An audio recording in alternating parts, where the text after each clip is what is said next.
There are over 84 million acres of national park land in the United States. Miles and miles of untouched wilderness. Places with no cell signal, no cameras, and sometimes no answers. This story is from 1998. Daniel Price had always felt a strange calm in the wilderness. The deeper into the woods he went, the more the noise of the world faded. Phones, traffic, people. All of it disappeared beneath pine needles and wind. This time, he chose the Black Elk Wilderness. He wanted silence. He got something else. The trail he followed was half forgotten, marked only by faint ridges and occasional carvings on trees that looked far too old. It was the kind of path that didn't show up on modern maps. A place spoken of by hunters in hushed tones and avoided by park rangers with vague excuses. For the first 2 days, everything felt normal. Pines towered overhead like ancient sentinels. Distant birdsong echoed through the trees. The rhythm of nature unfolded without interruption. But as he pushed deeper, the sounds began to fade. No birds, no insects, just the wind. And then, not even that. It was on the third morning that Daniel noticed the trail had vanished. Not faded, vanished. One moment he was following a clear ridge. The next, the trees thickened unnaturally, as if moved while he slept. The ground was undisturbed, and the air felt heavier, almost watching him. That was when he first heard the whistle. 3 soft notes, spaced evenly, almost melodic, but not quite right. Like a tune that once had meaning, long forgotten. The whistle repeated. Always 3 notes, always from a new direction. Daniel tried to rationalize it. Wind, maybe distant wildlife, even his own mind. But the pattern never changed.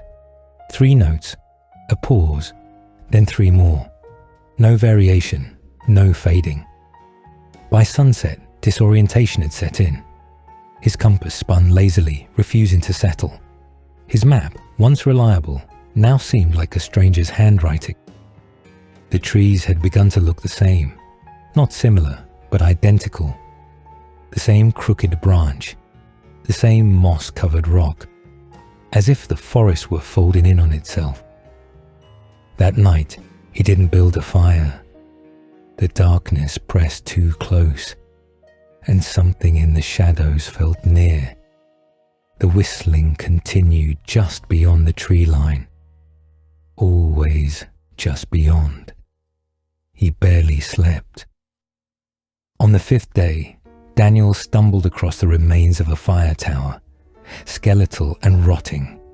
It leaned against the wind like a drunken relic, its top platform collapsed and broken.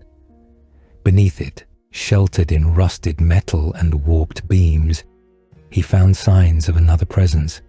A torn pack, empty cans, a journal half buried in dirt. The pages were damp, but some words were still legible. The entries started rationally, notes on trail markers and weather, but they quickly turned. Descriptions of distorted trees, of missing time, of footsteps circling the camp at night. Then the mentions of whistling. Always 3 notes, always circling.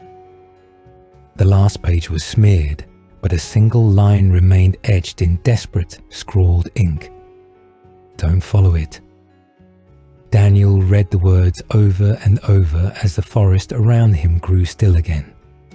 He didn't hear birds or branches swaying, just the sound of his own heartbeat and that slow, deliberate whistle echoing in the distance.